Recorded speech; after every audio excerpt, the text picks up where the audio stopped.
अपनी बड़ी मम्मी और बड़े पापा का, क्योंकि अगर आज यहाँ पे ये लोग ना होते तो यहाँ पे जो पब्लिक बैठी है ये ना बैठी होती। इन्हीं की वजह से है जो हमको एक शरण स्थान मिला है कि हमारा दुख है तो हमारा परमेश्वर काटेगा, सिर्फ इनकी वजह से। अगर आज ये दोनों ना होते तो आज इस गली में ये सत्संग कभी ना हो रहा था, ना कोई जान पाता। सब अंधकार की दुनिया में फंसे होते, सब वही कर रहे होते। इसके लिए इनका बहुत बहुत धन्यवाद करते कि ये दोनों हैं तो हम लोग हैं।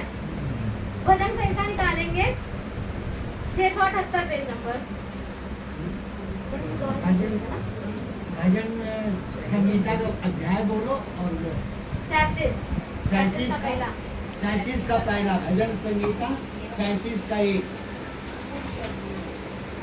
गर्मियों का अंत, गर्मियों का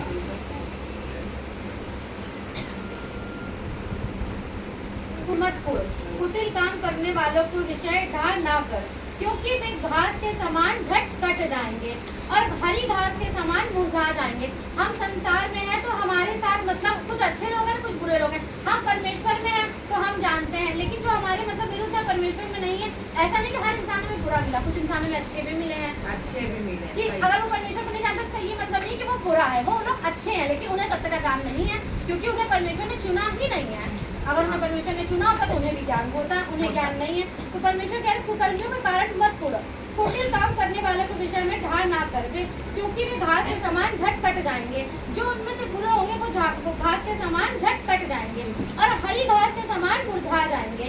यहोवा पर भरोसा रख और भला कर, देश में बसा रह और सच्चाई में मन लगाए रहे। हम हैं परमेश्वर में, हम लोगों को अपना मन लगाए रहना है। चाहे कोई भी विपत्ति आ रही, कोई भी दिक्कत आ रही, हमको परमेश्वर में मन लगाए रहना है। यहोवा को अपने सुख का मूल जान। हमारे सुख का मूल हमारा कौन है? सिर्फ परमेश्वर। धन दौलत कपड़ा घर मकान ये सब नहीं है। अगर हमने परमेश्वर को जान लिया है तो हम इस जीवन में बहुत सुखी इंसान हो गए हैं। हमें और जिंदगी में कुछ नहीं चाहिए। परमेश्वर धन दे ना दे, घर दे ना दे, लेकिन परमेश्वर हमें इस जीवन में मिल गया है तो हमारा जीवन ये सफल हो चुका है।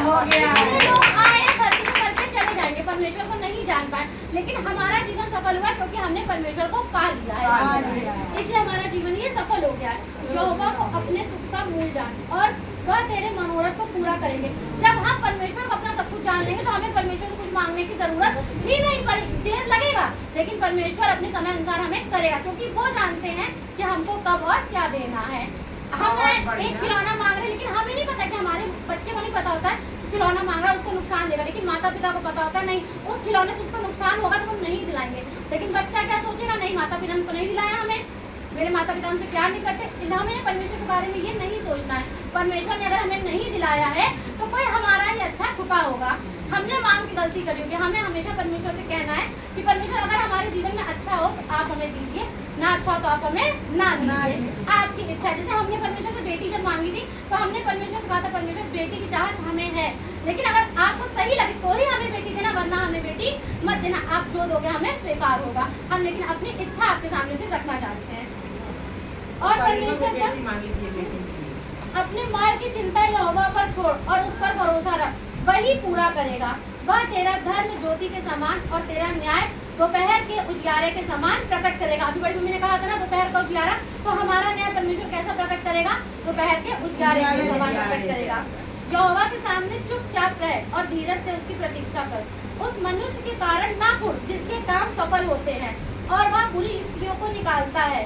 क्रोध से परे रहे और झलझलाहट को छोड़ दे, मत कुढ़, उससे बुराई भी निकलेगी। जैसे सामने वाला है हमारा विरोधी है, हम उसको देख रहे हैं कि वो सफल होता चला जा रहा है, हर परमेश्वर में रह के भी नीचे, लेकिन हमें ये नहीं सोचना है आज नीचे कल परमेश्वर ऊपर उठाएंगे, और नहीं भी उठाएंगे तो परमेश्वर को पा लिया, कोई दिक्कत नहीं है हमें। क्रोध से परे रहे और झलझलाहट को छोड़ दे, मत कुढ़, क्योंकि उससे बुराई ही निकलेगी। क्योंकि कुकर्मी लोग काट डाले जाएंगे और जो यहोवा की बाट जोते हैं वे पृथ्वी के अधिकारी होंगे। थोड़े दिन बीतने पर दुष्ट रहेगा ही नहीं और तू उसके स्थान को भली भांति देखने पर भी उसको ना पाएगा। जो भी है हमारे विरोधी हैं, हम देखेंगे कि हमारे सामने ही वो कट जाएंगे, मर जाएंगे, क्योंकि ये वादा परमेश्वर ने हमसे किया है कि अगर हम अच्छे हैं, हम सच्चाई से चल रहे हैं, उस जगह अगर हम ना कुड़कुड़ाएं तो कि अगर उसने जो किया हमने पलट के वही कर दिया तो परमेश्वर हमारी नहीं सुनेंगे। परमेश्वर तभी सुनेंगे जब हम सब कुछ अपना न्याय परमेश्वर पे सौंप देंगे। परमेश्वर इन्हीं बच्चों से आशीष दे और अपनी गवाही देंगे। मेरे हस्बैंड है वो रात में मतलब गाड़ी में माल लगता है, ट्रांसपोर्ट का बिजनेस है तो माल लगता है, तो वो माल लगवा रहे थे, गाड़ियों में माल लोड करा रहे थे। तो ये दीवार थी और ये गाड़ी खड़ी हुई थी, तो वो माल लोड करा रहे थे। अचानक से ड्राइवर ने गाड़ी पीछे करी और दीवार टक्कर लगती टूट गई। मेरे हस्बैंड वहाँ खड़े थे, बस वो उतनी देर से वहीं खड़े थे, न जाने क्या हुआ कि वो पलट के थोड़ा सा आगे हो गया और टक्कर दीवार में लगी, दीवार टूट गई। लेकिन मेरे हस्बैंड को एक खरोच भी नहीं आई।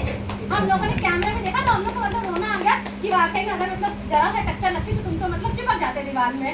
लेकिन परमेश्वर का धन्यवाद करते कि उन्हें एक खरोच आज भी इनके नहीं आई। परमेश्वर क्यों बचे? आज इनकी बातों के अनुसार जो परमेश्वर का इतना इनका याद है, देखा ना, याद भरा वचन बताया ना, आज इस वजह से इनके पति को कोई खरोच भी नहीं आया। हमें सच बात है कि हमें परमेश्वर से हर वक्त मांगना नहीं पड़ता है, वो देख रहा है, वो काम कर रहा है, तो पिता मांगे वो देते रहते हैं।